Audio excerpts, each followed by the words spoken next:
A história é escrita pelos vencedores. Essa é uma frase que define bem os rumos e comportamentos de vários âmbitos da humanidade. No futebol, não é diferente. Principalmente na Copa do Mundo, ganhar a taça mais almejada dos esportes conquista para sempre o imaginário e as lembranças dos fãs de futebol.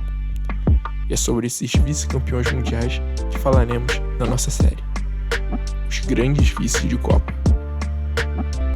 No episódio de hoje, a vice das vices, a Holanda de 1974.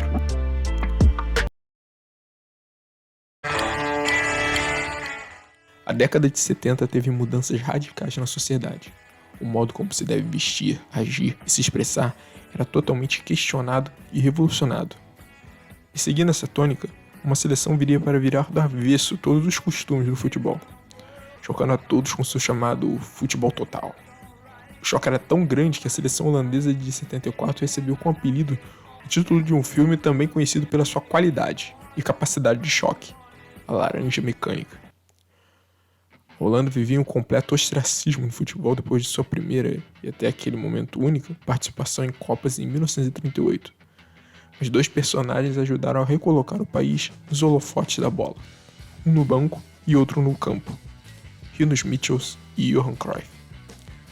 Michels fez com que suas táticas revolucionárias fizessem do Ajax uma superpotência europeia e conquistasse sua primeira Copa da Europa, auxiliado em campo pelo seu melhor e mais rebelde discípulo, o próprio Johan Cruyff. O camisa 14 era o melhor jogador do mundo naquela primeira metade da década, rivalizado apenas pelo alemão que viria a ser seu nêmesis, Franz Beckenbauer. Mas a equipe laranja não se limitava ao seu genial e genioso capitão e camisa 14. Afinal, os times holandeses foram por 5 anos seguidos à final da Copa da Europa, com 4 títulos consecutivos. 3 deles com Cruyff e alguns grandes jogadores em sua companhia, como Ruud Krol, um dos mais geniais defensores de todos os tempos, Johan Neeskens, um dos melhores meias de sua geração, o zagueiro meia Arie Haan, lateral direito Wim Surbier, o melhor holandês da história da posição até hoje, além do atacante Johnny Rep. O Feyenoord, primeiro time holandês a ser campeão europeu em 70, campeão da Copa da UEFA daquela mesma temporada, vinham os meias Wim Jansen e Willem van Hanegem, além do zagueiro Wim Hirsbergen, um timaço tarimbado com bagagem europeia e que ainda tinha edição de Rob Hessenbrink, ponto que atuava pelo Anderlecht. E destoando da qualidade do resto da equipe, o time titular tinha ainda o goleiro Jan Jongbloed. Apesar de tudo isso, ainda seria uma grande surpresa a Holanda ir bem naquela Copa. Isso porque, apesar do talento e dos resultados recentes dos clubes holandeses, na seleção a coisa era diferente. O elenco não era um conjunto coeso, havendo um racha entre os jogadores do Ajax e os do Feyenoord. Não à toa, a classificação só veio no último jogo. O próprio Michels, na época também técnico do Barcelona, só assumiu a equipe cerca de um mês antes da Copa, além de, claro, toda a sua identificação com o Ajax.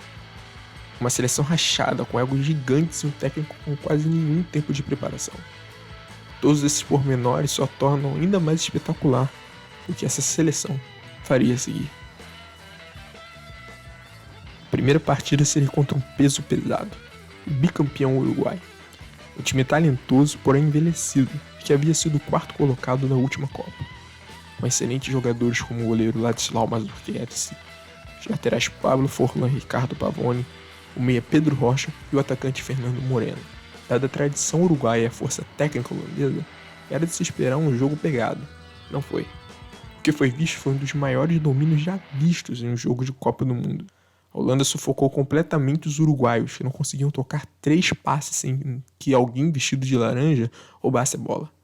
Se hoje aparecem até cômicas, as linhas de pressão holandesas pareciam algo de outro mundo para os charruas, completamente dominados em campo. Física e taticamente, a diferença era grotesca. Os sul-americanos claramente não estavam adaptados à velocidade de ação e reação holandesa, bem como à disposição de cada um dos atletas de cobrir cada pedaço do campo. Parecia um jogo entre amadores e profissionais. Pior é que se trata de uma seleção recheada de campeões da América e com larga experiência em jogos internacionais. Tal domínio da Holanda não refletiu em um placar muito elástico, algo que deve ser bem notado nessa viagem pelos jogos da Laranja Mecânica. Com a bola nos pés em 90% do tempo, a Holanda falhava em tornar essas chances em gols, seja por falta de capricho no último passe ou, mais comumente, a falta de pontaria dos atacantes. Lógico, Ensenbrink, Rep e Cruyff tinham seu faro de gol, mas nenhum deles era um goleador em profusão.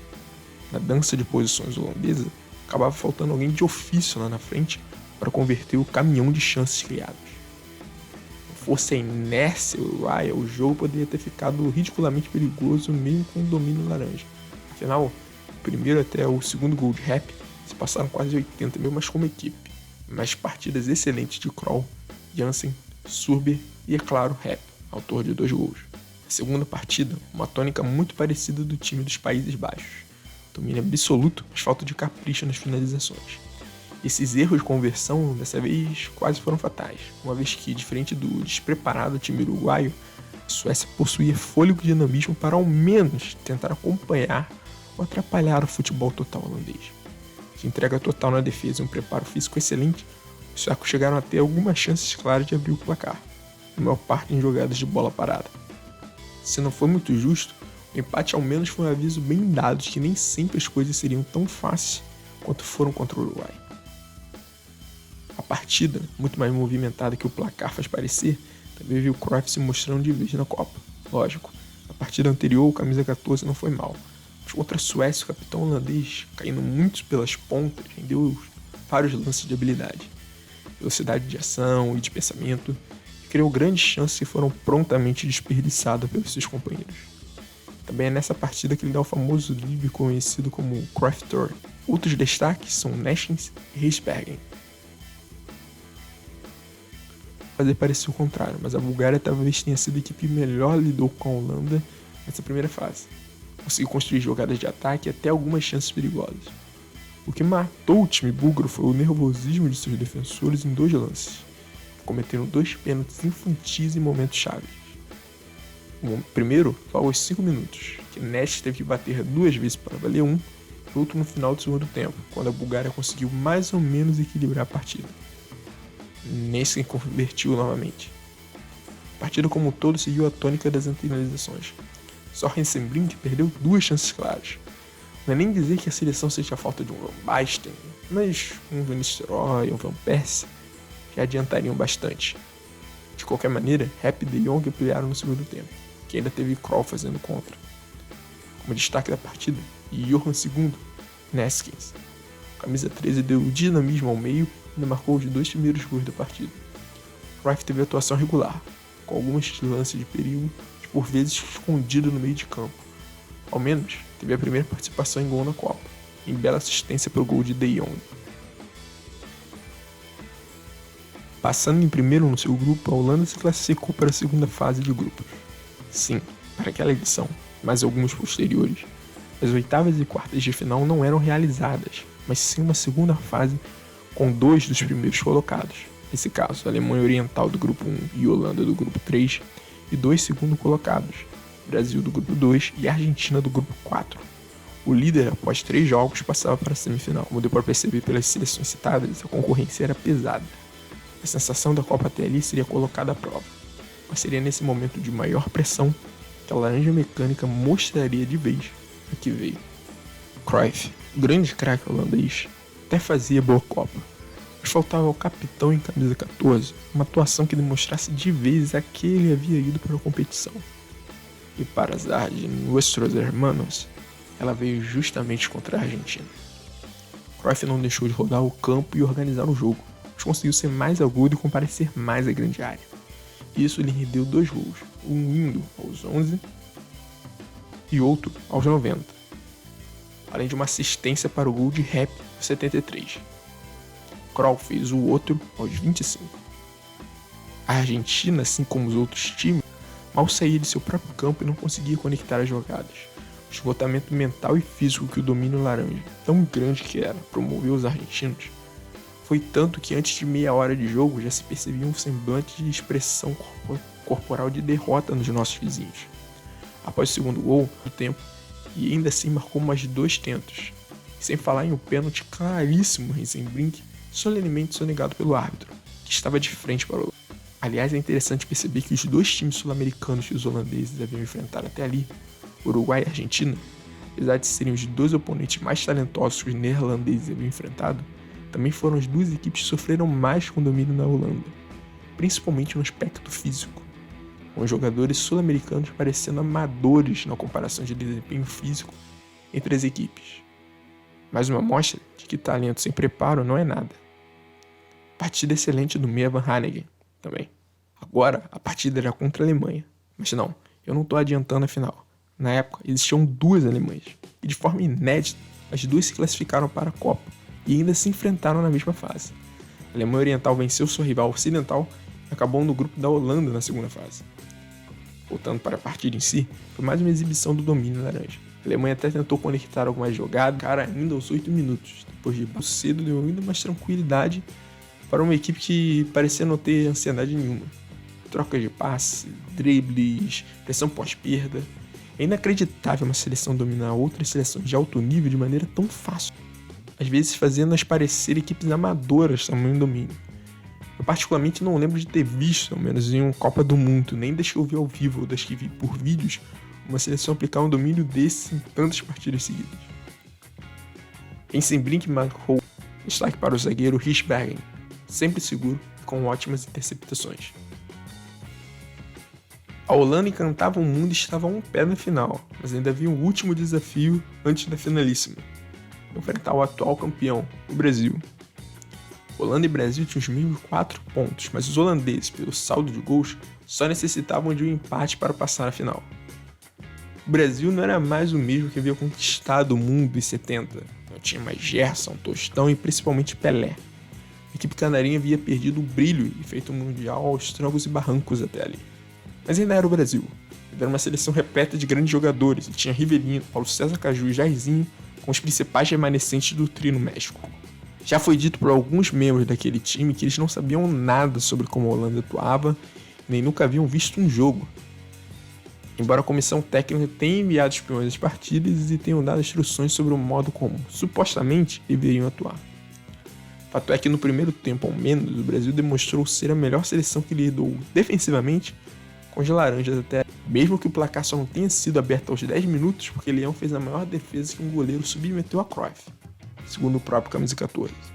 Mas o Brasil, por ter uma condição física melhor que a maior parte dos oponentes anteriores dos holandeses, principalmente dos dois sul-americanos, conseguia, se não impedir as progressões da laranja mecânica, ao menos dar algumas chegadas e incomodar fisicamente a equipe comandada por Rinus Michels.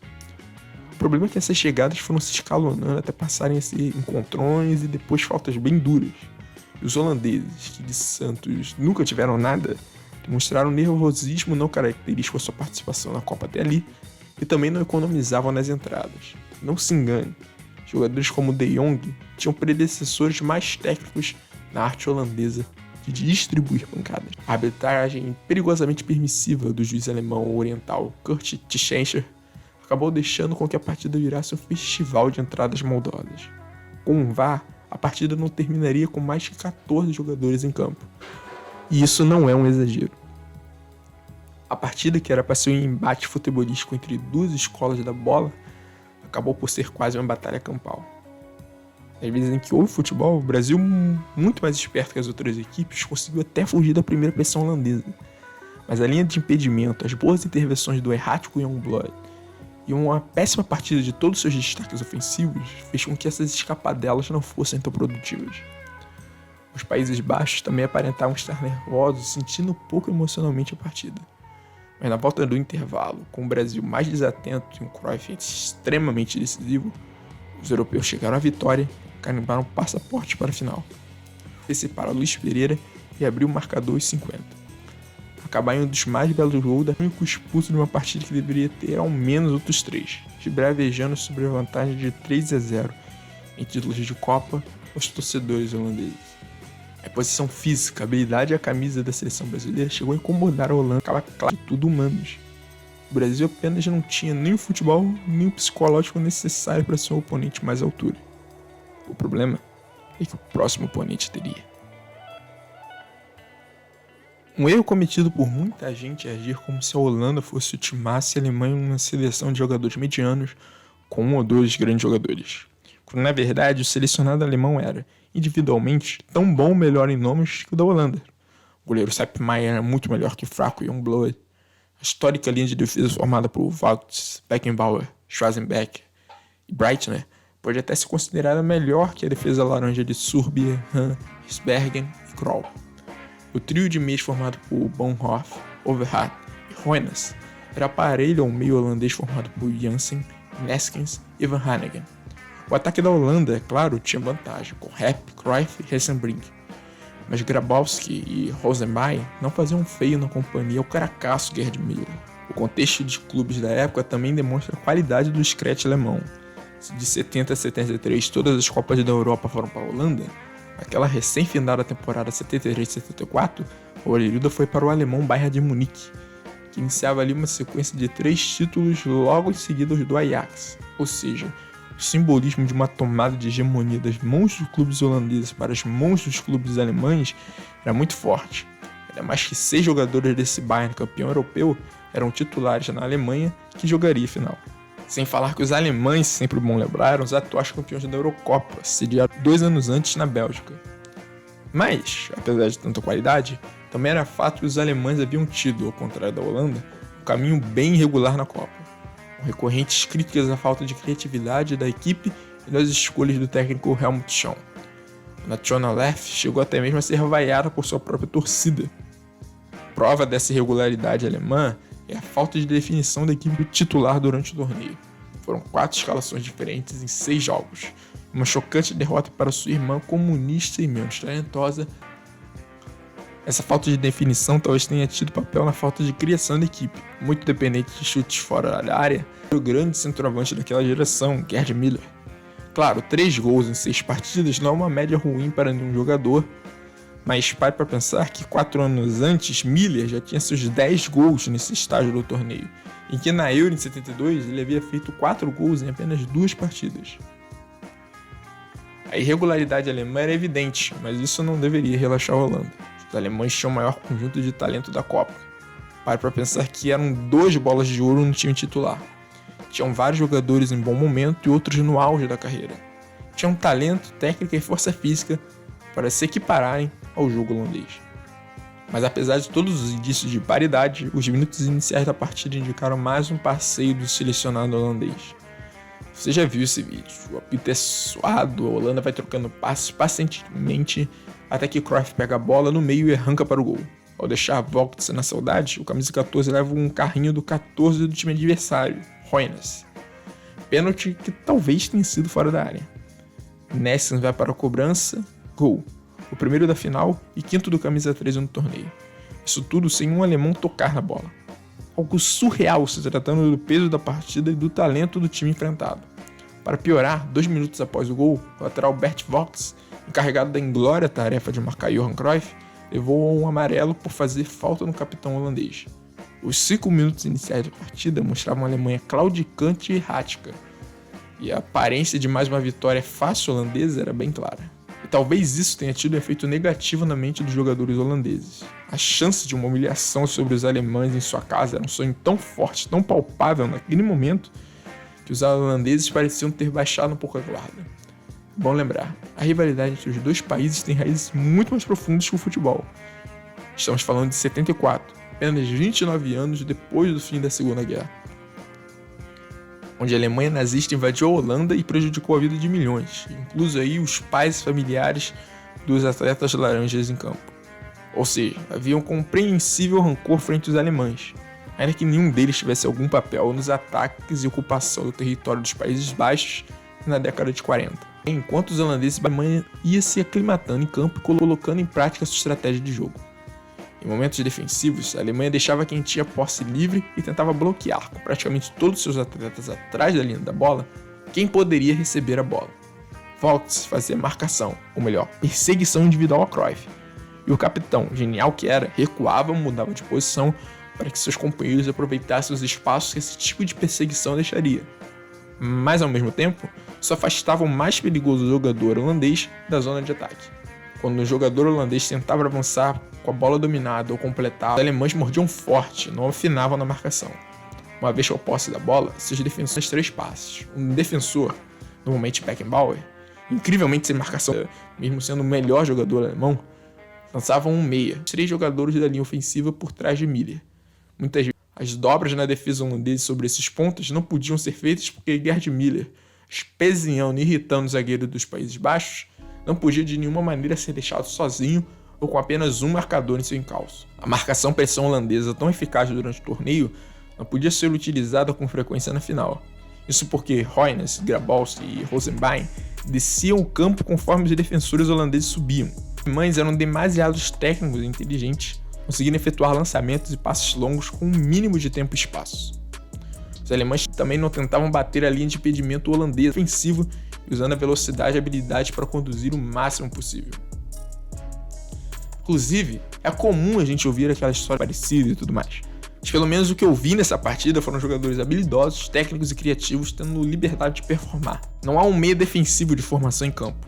Tanto o Verratti quanto o Bonhoeffer são muito mais para segundo volantes ou meias. Olsen, Rosenbein e Roynes têm vários momentos de arrancar suspiros, com dribles em velocidade, fintas rápidas.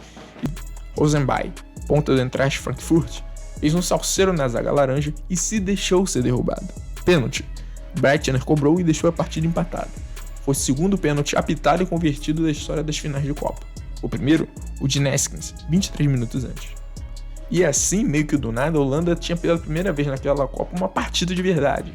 Um jogo em que tinha que realmente se preocupar com o adversário, que realmente teria que pensar na estratégia do oponente. Enfim, pela primeira vez naquela Copa, a Holanda se via com o temor da derrota. A estratégia alemã parecia dar mais sinais de sucesso, enquanto os holandeses pareciam bem abalados com o gol. A zaga germânica engolia os sumidos Rep e Rosenbrink. Curioso que, apesar de ter uma aplicação de futebol muito mais conservadora, até tinha seus momentos de futebol total, digamos, com alguns jogadores mudando de posição. Breitner, o lateral esquerdo, por vezes aparecia pela direita ou pelo meio. Os 3 jogadores ofensivos por trás de Miller mudavam constantemente de posição. E até Waltz, seguindo o Cruyff por todo o campo, atuava como qualquer que fosse a posição que se encontrava quando a Alemanha recuperava a bola. Quase fez um golaço, inclusive. A defesa holandesa vigiava Gerd Miller de perto, sempre o apertando e tentando evitar ao máximo que o camisa 13 tivesse sucesso nos seus truques. Um giro, um mínimo de espaço poderia ser fatal. Mas é algo comum aos craques. Quando eles não têm espaço, eles criam um. Bonhoeffer avançou em velocidade pelo lado direito. Enquanto isso, Hinsberger e Kroll vigiavam Gerd. Mas quando Bonhoeffer passou como quis por Han, Miller atrasou a passada, já indicando onde queria a bola. Hinsberger tentou interceptar a bola, mas falhou. Quando a bola vai em direção a Miller, Kroll chegava apertando, mas o camisa 13 domina a bola para trás. Isso deu o espaço necessário para preparar o seu chute e fuzilar o gol holandês. Aos 43, foi o 68º e a Holanda ia para o intervalo numa posição que nunca esteve em toda a Copa, atrás no placar. A Alemanha era uma rival à altura, bloqueava os pontos fortes dos holandeses e aproveitava os pontos fracos. Na volta para o segundo tempo, a Holanda trocou o subido Rosenbrink pelo meia Van der Kerkhoff. A Alemanha iniciou assustando, mas o segundo tempo inteiro foi um solo holandês. A Alemanha abdicou quase totalmente do ataque, abaixando totalmente suas linhas, fechando as portas de sua defesa e pagando para ver a efetividade do ataque holandês. Fora algumas saídas em velocidade de suas pontas, a Alemanha basicamente assistiu os holandeses tentarem furar sua retranca. Como nós bem sabemos, a aposta alemã se pagou. Os holandeses não conseguiam punir a Alemanha por alguns motivos já falados anteriormente nesse mesmo vídeo. A Holanda sentia falta de um goleador, muito poder de criação, mas pouco de conversão. Do ataque, quem muitas vezes fazia essas vezes era Rep, bom jogador, mas longe de ser uma máquina de gols. Tanto é que perdeu ao menos 3 grandes chances na partida. Era necessário que o grande craque dos laranjas, Johan Cruyff, se prontificasse a ser um pouco mais egoísta no bom sentido, chamasse mais a bola em zonas mais próximas ao gol, tentasse fazer o papel de finalizador. Mas o camisa 14, como em partidas anteriores, se satisfez em ser só o armador, ficando desaparecido da partida por longos períodos. Além disso, Sepp Maier, um dos melhores goleiros de todos os tempos, fez valer o peso do seu nome e defendeu várias chances claras dos holandeses. Quando finalmente foi batido, contou com a cabeça de Paul Breitner para evitar o gol. Mesmo o martelão na Holanda não furou o muro alemão. O apito final foi suado, no final das contas, aquele dominante e maravilhoso time laranja, que aparentava ser imbatível, era batível.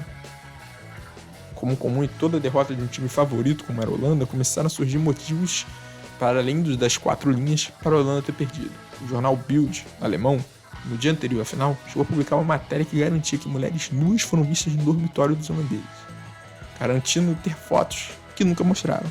De qualquer maneira, os jogadores holandeses gastaram um tempo de suas noites explicando a situação às suas mulheres. Foi falado por outras fontes que no decorrer da Copa, Rindo Smith viajava para Barcelona para acertar alguns assuntos, especialmente com a diretoria catalã.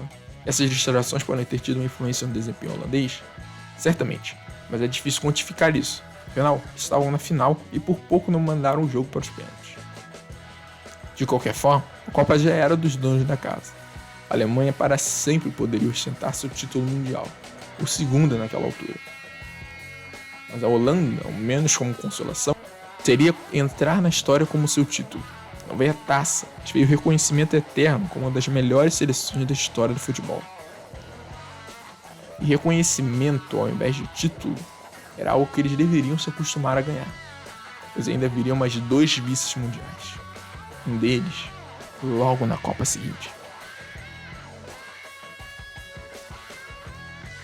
Muito obrigado pelo seu view, não esqueça de compartilhar com os amigos e dar uma curtida nesse vídeo e comentar o que você achou aí nos comentários.